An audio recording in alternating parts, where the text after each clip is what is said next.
My husband cheated with a CO worker and mocked me as just a housewife, so I rose while his whole life fell apart before his eyes.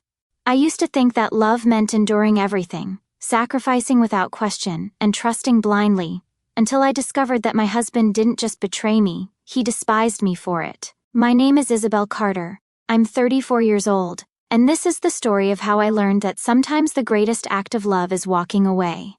8 years ago, I thought I had found my fairy tale. David Carter swept me off my feet with his charming smile and ambitious dreams. He was 26 then, working his way up in marketing, and I was a 26-year-old accountant with my own modest but stable career. When he proposed, I said yes without hesitation. When he suggested I quit my job to focus on our home and future family, I agreed because I believed in us. I believed in him. For years I convinced myself I was living the dream. Our house was always spotless.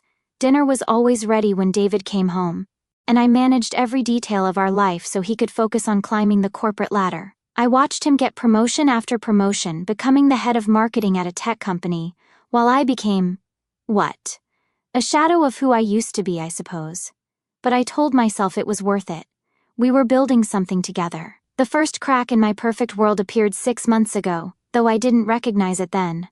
David started coming home later and later, always with reasonable explanations about client meetings and project deadlines. He'd sit at the dinner table scrolling through his phone, barely acknowledging the meals I'd spent hours preparing.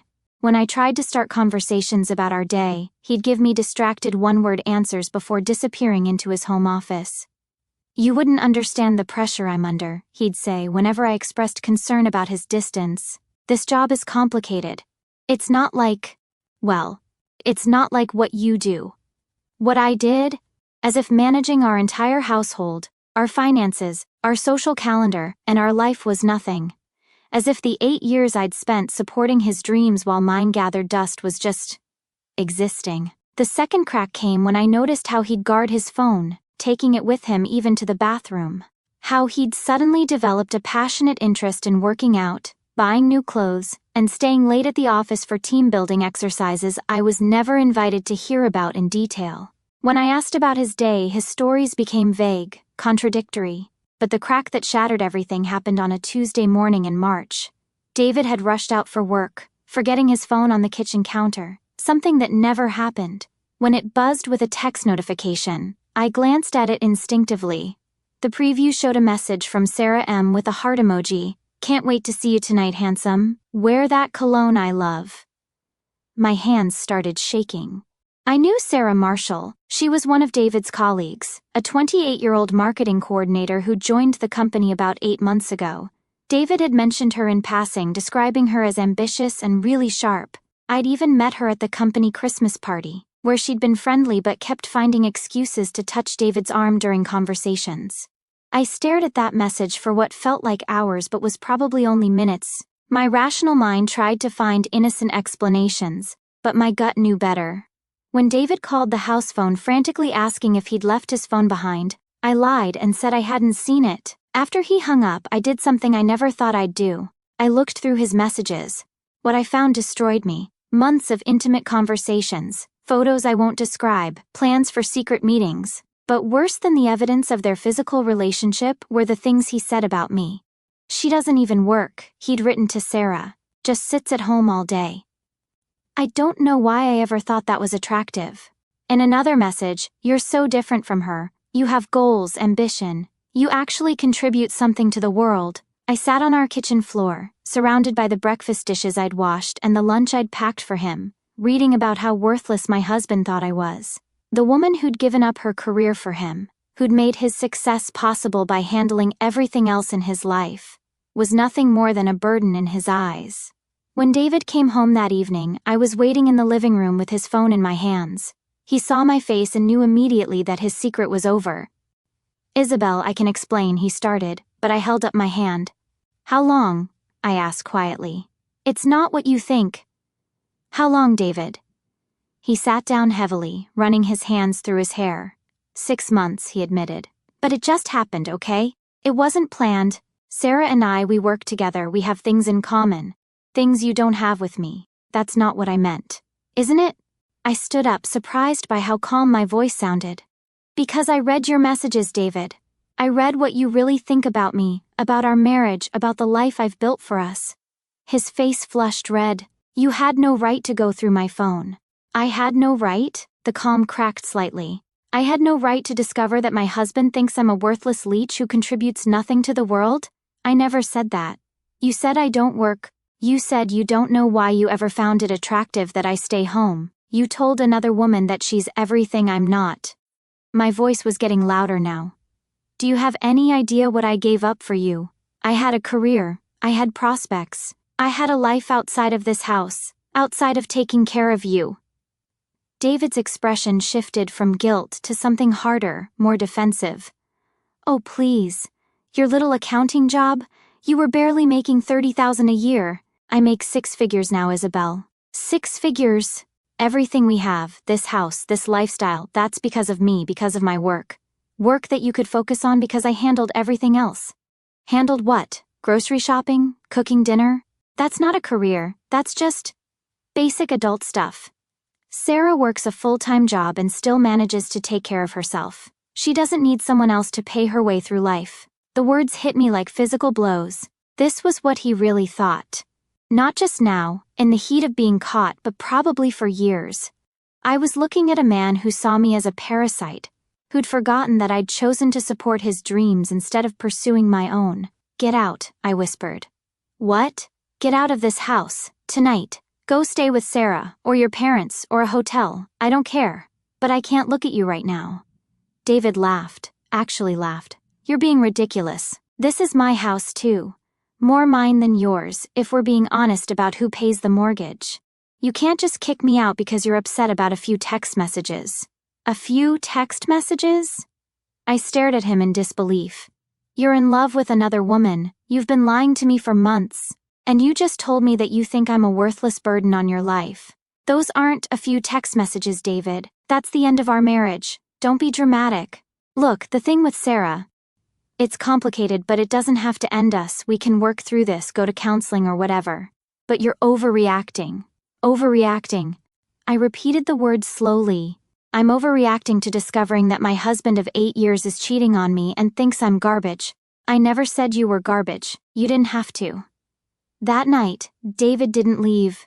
Instead, he moved into the guest room and acted like everything was normal, as if we'd had a minor disagreement about whose turn it was to take out the trash.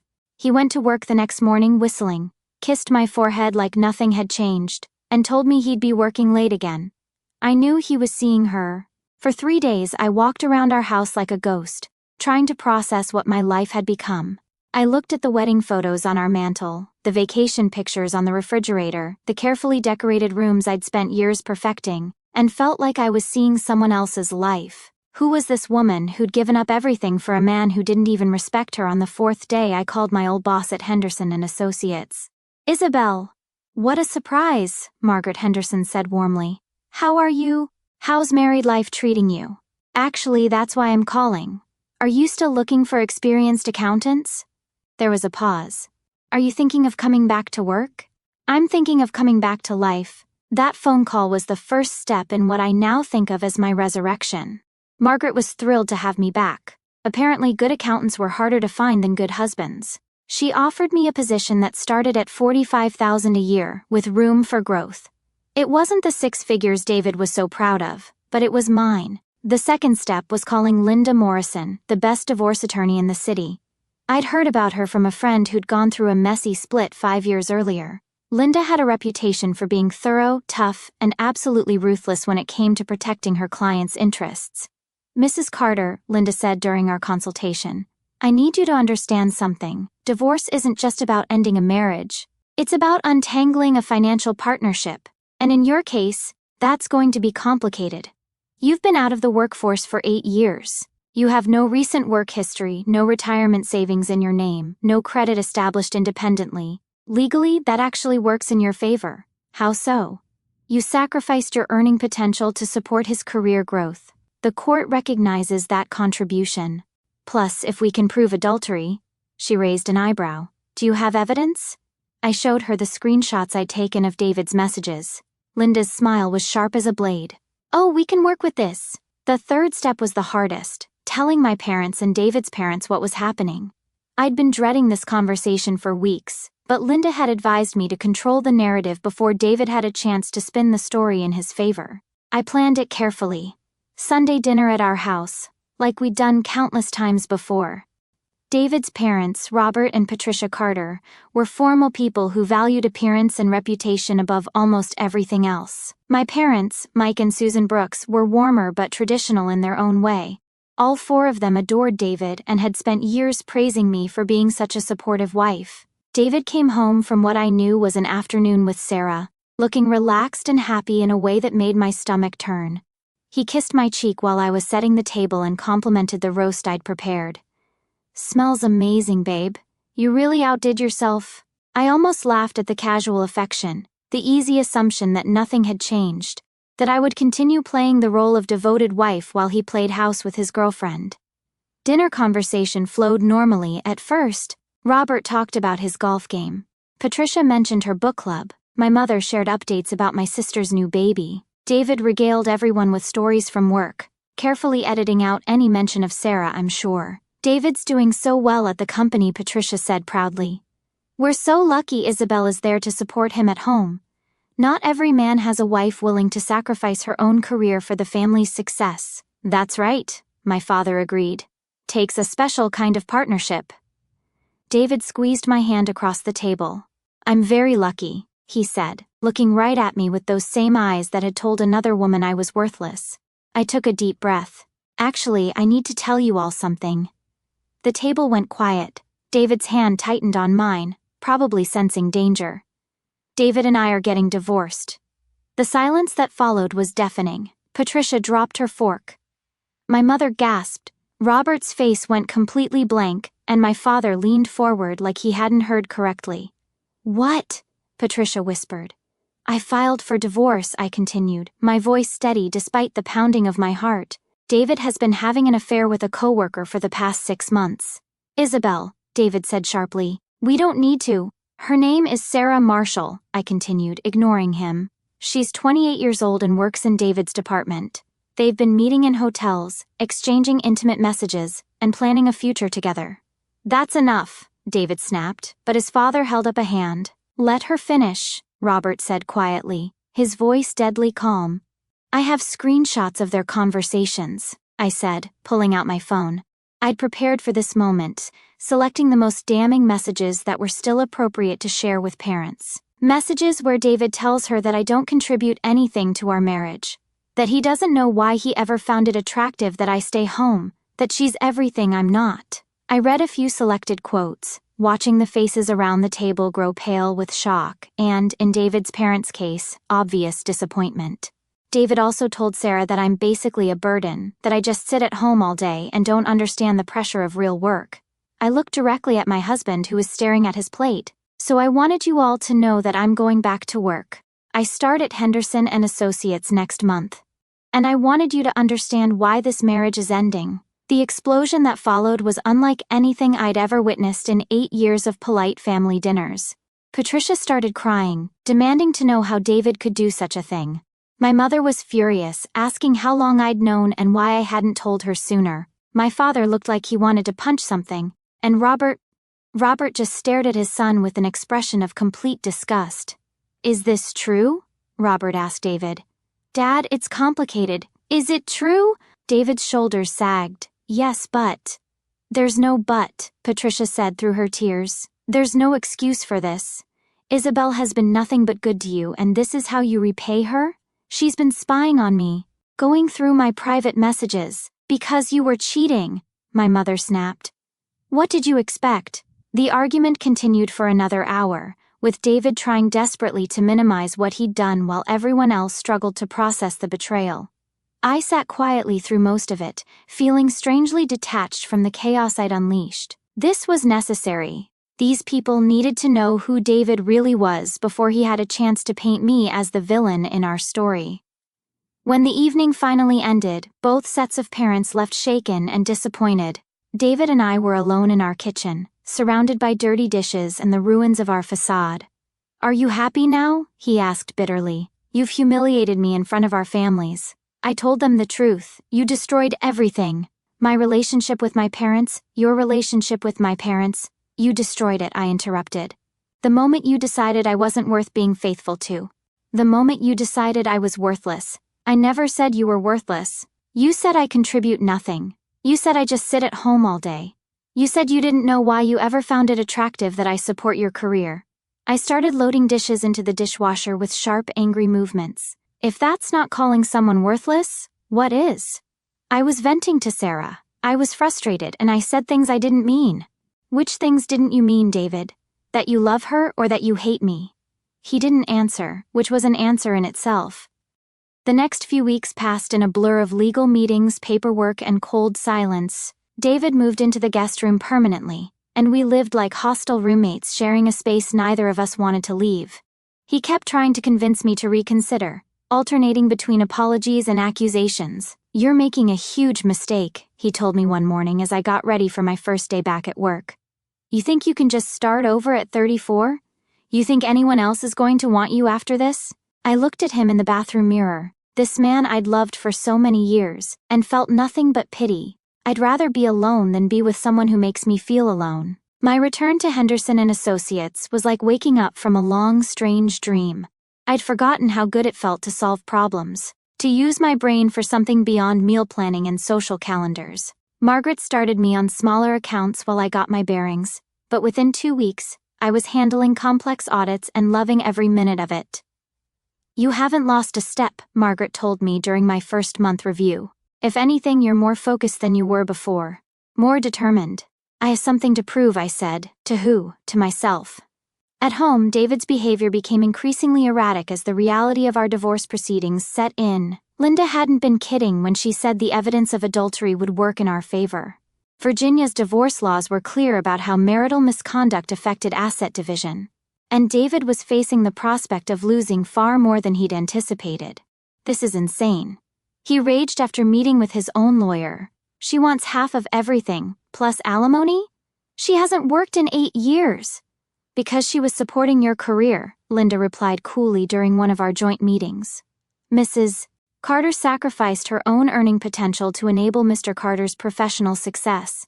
The court will absolutely take that into consideration, especially given the circumstances of this divorce. What circumstances? David's lawyer asked, though his tone suggested he already knew. Linda slid a folder across the table. Mr. Carter's affair with his subordinate, Sarah Marshall. We have extensive documentation of their relationship, including messages where Mr. Carter disparages his wife and discusses his plans to leave her for Miss Marshall. David's face went white. You can't use those. Those were private conversations. Between a married man and his mistress, Linda said. About his wife. I assure you, Mr. Carter, the court can and will consider this evidence. The meeting ended with David's lawyer suggesting they consider our proposed settlement very seriously. But the real consequences were just beginning. 2 weeks later, David came home early from work looking devastated.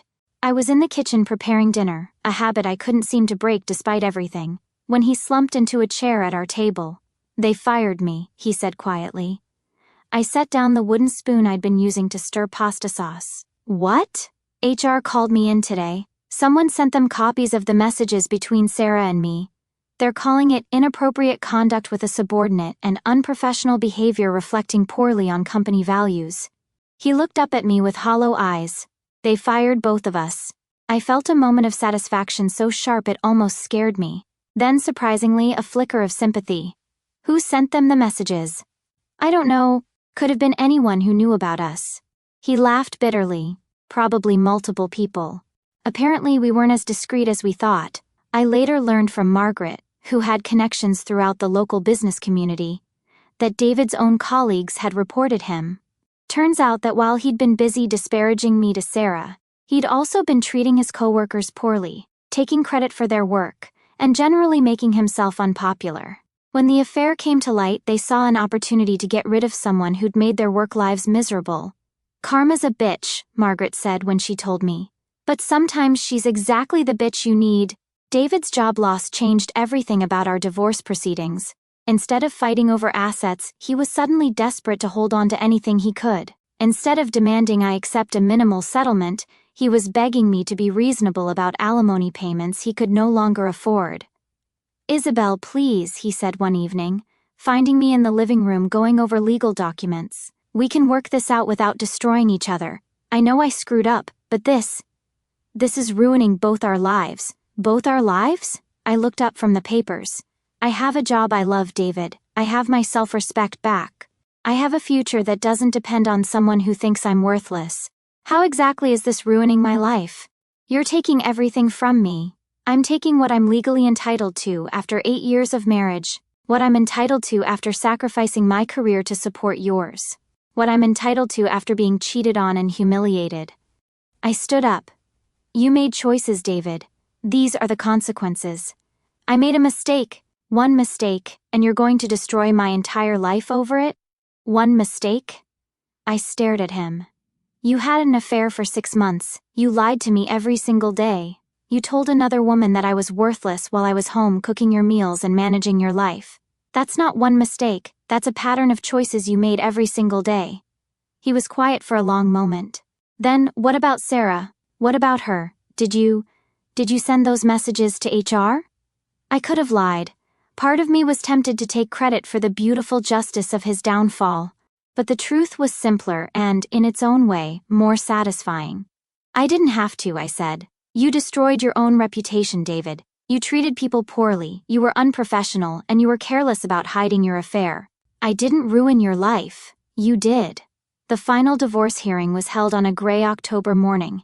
Exactly 8 months after I'd found those first text messages, David looked like he'd aged years in those months. Thinner, grayer, diminished somehow.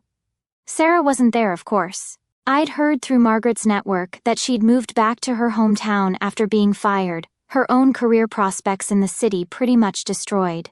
Judge Williams reviewed our settlement agreement with the weary efficiency of someone who'd seen too many marriages end badly. I would keep the house, which I could now afford thanks to my job and the buyout of David's share. He would pay alimony for 3 years, giving me time to fully re-establish my career. Our joint accounts would be split evenly, and I would keep my retirement funds that had been rolled over from my previous job years ago. "This seems fair given the circumstances," Judge Williams said, looking over his glasses at David. "Mr. Carter, do you understand that this agreement is final?" "Yes, Your Honor," David said quietly. "Mrs. Carter, are you satisfied with these terms?" "Yes, Your Honor." "Then, by the power vested in me by the Commonwealth of Virginia, I hereby grant this divorce. You're both free to go." Just like that, 8 years of marriage were over. David left the courthouse first, walking quickly to his car without looking back. I sat in my own car for a few minutes afterward, expecting to feel sad or nostalgic or something. Instead, I felt light, free, like I'd been holding my breath for months and could finally exhale. 6 months after the divorce was finalized, I ran into David at the grocery store. I almost didn't recognize him at first. He'd lost weight. His clothes looked expensive but somehow wrong on him, and he had the careful, defeated posture of someone who'd learned to expect disappointment. He was standing in the frozen foods section, staring blankly at the display of TV dinners, and looked so lost that I actually felt sorry for him. "David?" He turned, and his face lit up when he saw me. "Isabel, you look amazing." I supposed I did. The past year had been good to me. I'd gotten a promotion at Henderson & Associates, moved into a beautiful apartment downtown, and started taking painting classes on weekends. I felt like myself again for the first time in years. "Thank you. How are you doing?" "I'm managing. Got a new job last month. Marketing coordinator at a small firm. It's not what I'm used to, but..." He shrugged. "It pays the bills." A marketing coordinator. The same level Sarah had been when their affair started. The irony wasn't lost on either of us. "That's good," I said, meaning it. "I'm glad you're getting back on your feet. Listen, Isabel." He stepped closer, and I could smell his cologne, the same one Sarah had mentioned loving in those text messages. "I've been thinking a lot about us, about what I threw away. I was an idiot and I know that now. But maybe it's not too late." I looked at this man who'd once been my whole world, who I'd built my entire identity around, and felt nothing but mild curiosity about who he'd become. The desperation in his eyes, the hope mixed with fear. It was almost painful to witness. "David," I said gently, "I'm seeing someone." His face fell. "Someone serious?" "Serious enough." It was true. I'd been dating Tom Henderson, Margaret's nephew, for 3 months. He was a teacher, kind and funny, and he thought my career ambitions were attractive rather than threatening. But even if I wasn't, the answer would be no. Why? Because I remember what it felt like to be married to someone who didn't respect me, someone who saw me as less than, someone who could lie to my face every day while telling another woman that I was worthless. I shifted my grocery basket to my other arm.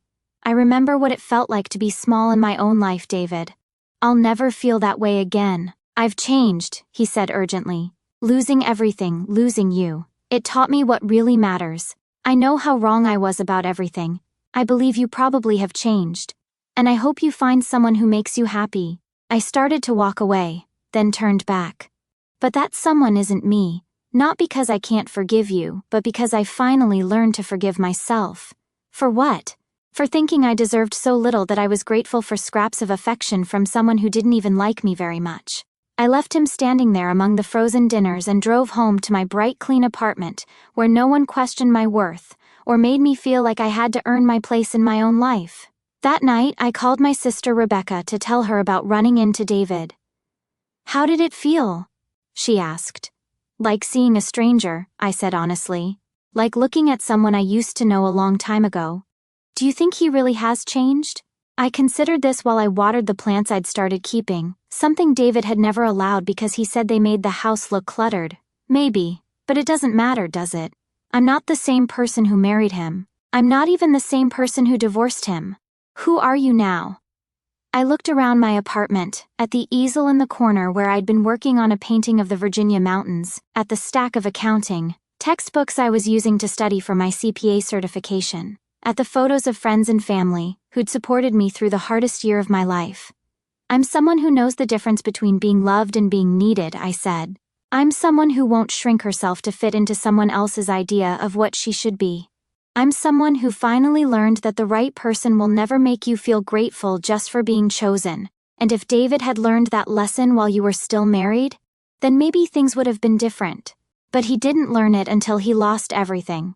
Which tells you what kind of lesson it really was." After we hung up, I poured myself a glass of wine and sat on my balcony watching the city lights twinkle below. Tomorrow I had a client meeting at 9, lunch with Tom at noon, and my painting class in the evening. My life was full in a way it had never been when I was married, despite having fewer people in it.